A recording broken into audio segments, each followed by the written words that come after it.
Calling bell അടിക്കുന്ന ശബ്ദം കേട്ടാണ് രേണുക ഉറക്കത്തിൽ നിന്നും ഉണർന്നത്. അവർ എഴുന്നേറ്റ് പോയി ഉമ്മറവാതിൽ തുറന്നു. മുന്നിലെ അരണ്ട വെളിച്ചത്തിൽ ഒരു കുസൃതി ചിരിയുമായി നിൽക്കുന്ന സത്യപ്രതാപനെ കണ്ട് അവർക്ക് വല്ലാതെ ദേഷ്യം വന്നു. എന്തിനാ ഇപ്പോൾ ഇങ്ങോട്ട് വന്നത്? അവിടെ തന്നെ കിടക്കാമായിരുന്നില്ലേ? ആദ്യം ഇതൊന്ന് പിടിക്കു ഭാര്യ. എന്റെ കൈ വല്ലാതെ കടഞ്ഞു പൊട്ടുന്നു. കയ്യിലുള്ള കുഞ്ഞു ബ്രീഫ് കേസ് രേണുകയ്ക്ക് നേരെ നീട്ടിക്കൊണ്ട് മുഖത്ത് വിരിഞ്ഞ അതേ കുസൃതി ചിരിയോടെ സത്യപ്രതാപൻ പറഞ്ഞു. ഓ പിന്നെ, കൈ കളയാൻ മാത്രം ഇതിൽ കരിങ്കല്ലാണല്ലോ നിറച്ചിരിക്കുന്നത്. മാറിൽ കൈകൾ പിണച്ചു കെട്ടിക്കൊണ്ടയാൾ പുഞ്ചിരിയോടെ അവരെ നോക്കി. അകത്തേക്ക് കയറുന്നുണ്ടോ ഇല്ലയോ? എനിക്ക് വാതിലടയ്ക്കണം. നിങ്ങൾക്കോ ഉറക്കമില്ല. മറ്റുള്ളവരുടെ ഉറക്കം കൂടി കെടുത്തുന്നതെന്തിനാ? പുലരാൻ കാലത്ത് വന്നേക്കുക. ഓഫീസിനുള്ളിൽ തന്നെ കിടന്നാൽ ആരെങ്കിലും പിടിച്ചു കൊണ്ടുപോകും. അയാളെ ഒരു കൈ കൊണ്ട് അകത്തേക്ക് പിടിച്ച് മാറ്റി നിർത്തി രേണുക വാതിലടച്ച് ലോക്ക് ചെയ്തു. ബെഡ്റൂമിലെ മേശപ്പുറത്ത് ബ്രീഫ് കേസ് വെച്ച് തിരിയുമ്പോൾ സത്യപ്രതാപൻ പാന്റും ഷർട്ടും മാറ്റി ഒരു കാവി മുണ്ടെടുത്ത് ഉടുക്കുന്നതാണ് രേണുക കാണുന്നത്. കുളിക്കുന്നില്ലേ? ഇത്തവണ സ്വരം മയത്തിലാണ്. നേരം വെളുക്കാൻ ഇനി അധിക സമയമില്ലല്ലോ. ഒന്ന് കണ്ണടയ്ക്കട്ടെ, അതിനുശേഷം കുളിക്കാം. എങ്കിൽ ഞാൻ ഭക്ഷണം എടുത്ത് വയ്ക്കാം. രേണുക തിരിഞ്ഞ് വാതിലിന് നേർക്ക് നടന്നു. രേണു, വേണ്ട, ഇന്നിനി ഭക്ഷണം കഴിച്ചാൽ ശരിയാവില്ല. വല്ല ദഹനക്കേടും പിടിക്കും. കുറച്ചു നേരമേ ഉള്ളുവെങ്കിലും അത്ര നേരം ഞാനൊന്ന് കിടക്കട്ടെ. അതും പറഞ്ഞുകൊണ്ട് അയാൾ കിടക്കയിലേക്ക് ചാഞ്ഞു. കമ്പനി എടുത്ത് തലയെ വെച്ചുകൊണ്ട് നടന്നോ? ഒടുക്കം ഒന്നുമില്ലാതെ പറക്കേണ്ടി വരും. അയാൾക്കരികിലേക്ക് കിടന്നുകൊണ്ട് രേണുക പുറത്തു. അയാൾ അവരിലേക്ക് ഒന്ന് ചെരിഞ്ഞു കിടന്നുകൊണ്ട് ഇടത് കൈയാൽ ഒന്ന് ചുറ്റിപ്പിടിച്ചു. എന്നിട്ട് അവരുടെ മൂർധാവിൽ ഒന്ന് ചുണ്ടുകൾ ചേർത്തു. ഞാൻ ഒന്നും അറിയാത്തവനാണെന്ന് കരുതിയോ നീ? ജോലി ചെയ്യുന്നിടത്തോളം കാലം ഉത്തരവാദിത്വത്തോടെ ചെയ്യണമെന്ന് ആഗ്രഹമുണ്ട്. ആത്മാർത്ഥതയോടെ ചെയ്യണമെന്ന് ആഗ്രഹമുണ്ട്. അതുകൊണ്ടാണ് ഞാനിങ്ങനെയൊക്കെ. എന്തെങ്കിലും കാരണം പറഞ്ഞ് ഒഴിവാക്കിയാലും ഇനി ഒരു ജോലി അന്വേഷിച്ച് പോകേണ്ടതുണ്ടോ വേണോ? വയസ്സായില്ലേ? ശേഷിച്ച കാലം നമുക്കിങ്ങനെ സ്നേഹിച്ചുകൊണ്ട് കഴിയാം. എങ്കിൽ എത്രയും പെട്ടെന്ന് നിങ്ങളെ ജോലിയിൽ നിന്നും പിരിച്ചുവിടാൻ ഞാൻ പ്രാർത്ഥിക്കും. അത് കേട്ടതും അയാൾ ചിരിച്ചുപോയി. നിന്റെ പ്രാർത്ഥന ദൈവം കേൾക്കട്ടെ. രാവിലെ 7 മണിയാകുമ്പോൾ എന്നെ വിളിക്കണം. അതുവരെ 3 മണിക്കൂർ സമയമുണ്ട് ഉറങ്ങാൻ. Okay, good night. രേണുക ഒന്ന് മെഴികൾ കൂർപ്പിച്ചു നോക്കിയതും അയാൾ പറഞ്ഞു വന്നത് തിരുത്തി. Sorry, good morning. ചിരിച്ചുകൊണ്ട് രേണുക അയാളിലേക്ക് ചേർന്ന് കിടന്നു. 6:30 മുമ്പേ രേണുക അമ്പലത്തിൽ നിന്നും തിരിച്ചെത്തുമ്പോൾ പൂമുഖത്തെ ചാരുപടിയിലിരുന്ന് ഫയൽ നോക്കുന്നുണ്ട് സത്യപ്രതാപൻ.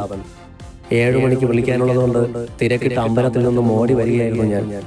പടികൾ കയറി വന്നതും രേണുക പറഞ്ഞു, തലയിൽ ഇന്നത്തെ ബോർഡ് മീറ്റിംഗ് മാത്രമേ ഉള്ളൂ. അതുകൊണ്ട് ഉറക്കമെല്ലാം വേഗം തെളിഞ്ഞു. കുളി കഴിഞ്ഞിറങ്ങായ അയാളുടെ മുടിയിലെ വെള്ളം സെറ്റിന്റെ തലപ്പ് കൊണ്ട് തുമർത്തി കൊടുത്തു രേണുക. കയ്യിലെ ഇലച്ചന്തിൽ നിന്നും ഒരു തുണ്ട് ചന്ദനമെടുത്ത് അയാളുടെ നെറ്റിയിൽ വരച്ചു കൊടുത്തു. കട്ടലെടുക്കട്ടെ. ജാനകിയമ്മ തന്നു. ഇനി കുറച്ചു കഴിഞ്ഞ് ബ്രേക്ക്ഫാസ്റ്റ് കഴിക്കാം.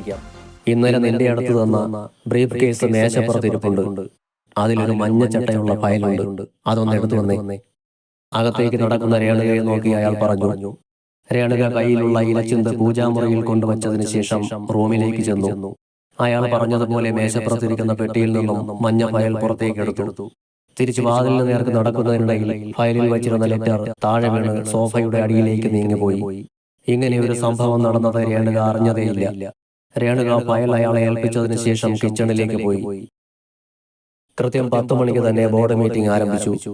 സാമ്പത്തിക വികസനത്തെക്കുറിച്ചും പുതിയ എഗ്രിമെന്റിനെ കുറിച്ചും ഉള്ളതായിരുന്നു മീറ്റിംഗ്. ആ വർഷത്തെ ഓഡിറ്റിംഗ് കഴിഞ്ഞതിനാൽ വരവ് ചെലവ് കണക്കുകളടങ്ങിയ ഫയൽ മാനേജർ സത്യപ്രതാപൻ കമ്പനിയുടെ മാനേജിംഗ് ഡയറക്ടറെ ഏൽപ്പിക്കുന്ന ദിവസവും അന്നാണ്. 2 വർഷമായി മാനേജിംഗ് ഡയറക്ടറുടെ സീറ്റിൽ കാർത്തിക് മഹാദേവനാണ് ഇരിക്കുന്നത്. പണത്തിന്റെ കാര്യത്തിൽ സ്വന്തം അച്ഛനോടായാൽ പോലും ഒരു വിട്ടുവീഴ്ചയ്ക്കും കാർത്തിക് തയ്യാറാവില്ല. അതുകൊണ്ട് തന്നെ തന്റെ കയ്യിലിരിക്കുന്ന ഫയൽ കാർത്തികിനെ ഏൽപ്പിക്കുമ്പോൾ സത്യപ്രതാപന്റെ നെഞ്ചൊന്ന് കിടക്കുന്നുണ്ടായിരുന്നു. അയാൾ കള്ളത്തരം ചെയ്തതുകൊണ്ടായിരുന്നില്ല ടെൻഷൻ. കൊടുത്ത കണക്കിൽ എന്തെങ്കിലും തെറ്റുകൾ ഉണ്ടെങ്കിൽ പരസ്യമായി ചീത്ത വിളിക്കും കാർത്തിക്. 1 മണിയോടെയാണ് മീറ്റിംഗ് അവസാനിച്ചത്. ഓരോരുത്തരായി മീറ്റിംഗ് ഹാളിൽ നിന്നും ഇറങ്ങിപ്പോകുമ്പോൾ സത്യപ്രതാപൻ അവിടെ തന്നെ ഇരിക്കുന്നുണ്ട്. കാർത്തികിന് ശേഷമാണ് മഹാദേവൻ പുറത്തേക്ക് ഇറങ്ങിയത്. ഡോർ തുറന്ന് പുറത്തേക്ക് ഇറങ്ങുമ്പോൾ മഹാദേവൻ സത്യപ്രതാപനെ ഒന്ന് നോക്കി. ആ നോട്ടം കണ്ടതും സത്യപ്രതാപന്റെ മിഴികളൊന്ന് ചുരുങ്ങി. ഇവൻ എന്തിനാ എന്നെ തിരിഞ്ഞു നോക്കിയത്? ആ കണ്ണുകളിൽ തന്നോടെന്തോ പറയാനുള്ളത് പോലെ സത്യപ്രതാപന് തോന്നി. വർഷങ്ങളായി തമ്മിൽ മിണ്ടിയിട്ടും നേർക്ക് നേരെ നോക്കിയിട്ടും ഇന്നിപ്പോൾ തന്നെ നോക്കിയ നോട്ടം എന്തിനു വേണ്ടിയായിരുന്നു? പണ്ടത്തെ സത്യപ്രതാപനായിരുന്നെങ്കിൽ എന്താടാ എന്ന് ചോദിച്ചുകൊണ്ട് പിന്നാലെ ചെല്ലുമായിരുന്നു. ഇന്നവൻ തന്റെ ആരുമല്ലെന്ന് അയാൾ മനസ്സിലോർത്തു. അവന്റെ കമ്പനിയിൽ താൻ ജോലി ചെയ്യുന്നുണ്ടെങ്കിൽ അതിന് ശമ്പളവും പറ്റുന്നുണ്ട്. അതിലപ്പുറം ഒരു ബന്ധവുമില്ല. ദിവസങ്ങൾ കടന്നുപോയി. അന്നൊരു വെള്ളിയാഴ്ചയാണ്. തലേ ദിവസം ഉറങ്ങാൻ കഴിയാത്തതിനാൽ യാമിനി വളരെ വൈകിയാണ് ഉണർന്നത്. കടുത്ത ശ്വാസം മുട്ടൽ കാരണം അവർക്ക് തലേ ദിവസം ഉറങ്ങാൻ കഴിഞ്ഞിരുന്നില്ല. ഈ ശ്വാസം മുട്ടൽ തന്റെ അവസാനത്തെ ഊർദ്ധശ്വാസമാണെന്ന് യാമിനിക്ക് തോന്നി. സ്ഥിരം കാണിക്കുന്ന ഡോക്ടറുടെ അടുത്ത് ഇനി ചെല്ലാൻ കഴിയില്ല. കാരണം അവർ കൈയൊഴിഞ്ഞു കഴിഞ്ഞു. ഇനി എന്തെങ്കിലും അസ്വസ്ഥതകൾ തോന്നുന്നുണ്ടെങ്കിൽ അടുത്തുള്ള ഏതെങ്കിലും ഹോസ്പിറ്റലിൽ കാണിച്ചു കൊള്ളാനാണ് അവർ പറഞ്ഞത്. അതിനർത്ഥം തന്റെ ഭൂമിയിലെ ജീവിതം അവസാനിച്ചു എന്നാണ്. അത് എന്ന് എന്നത് മാത്രമേ അറിയാനുള്ളൂ. കിടന്ന കിടപ്പിൽ തന്നെ യാമിനി ഷെൽഫിലെ മുകളിലത്തെ റാക്കിലേക്ക് നോക്കി. അന്ന് സത്യപ്രതാപനെ കാണാൻ പോയി വരുമ്പോൾ അവൾ വാങ്ങിയതാണ് വിഷത്തിന്റെ ചെറിയൊരു ബോട്ടിൽ. ഇന്ന് രാത്രി 8 മണിവരെ താൻ കാത്തിരിക്കും പ്രതാപേട്ടന്റെ ഒരു കോളിനായി. ആശ്രയമറ്റവൾക്കുള്ള ജീവശ്വാസം പോലെ ആയിരിക്കും ആ കോൾ. തന്റെ മോളെ ആരെയും ഏൽപ്പിക്കാതെ താൻ ഈ ഭൂമിയിൽ നിന്നും പോകില്ല. പ്രതാപേട്ടൻ മാത്രമാണ് ഇനി ഏക പ്രതീക്ഷ. അദ്ദേഹം ഒന്ന് വരികയോ അല്ലെങ്കിൽ വിളിക്കുകയോ ചെയ്തില്ലെങ്കിൽ ഇന്ന് യാമിനി ഈ ഭൂമിയിൽ നിന്നും പോകും, തന്റെ മകളെയും കൂട്ടി. അമ്മേ, വല്ലായൊന്നുമില്ലല്ലോ. ഞാൻ കോളേജിലേക്ക് പോട്ടെ? കോളേജിലേക്ക് പോകാനുള്ള തയ്യാറെടുപ്പോടെ റൂമിലേക്ക് കയറി വന്ന് നദി ചോദിച്ചു. മകളെ കണ്ടതും യാമിനി പതിയെ കിടക്കയിൽ നിന്ന് എഴുന്നേറ്റിരുന്നു. മോള് പോയിക്കോ, അമ്മയ്ക്കിപ്പോ കുഴപ്പമൊന്നുമില്ല. വൈകിട്ട് കുറച്ച് നേരത്തെ വരണം, നമുക്കൊന്ന് ബീച്ചിൽ പോകാം. യാമിനി പറഞ്ഞത് കേട്ട് അവൾ അതിശയത്തിൽ അമ്മയെ നോക്കി.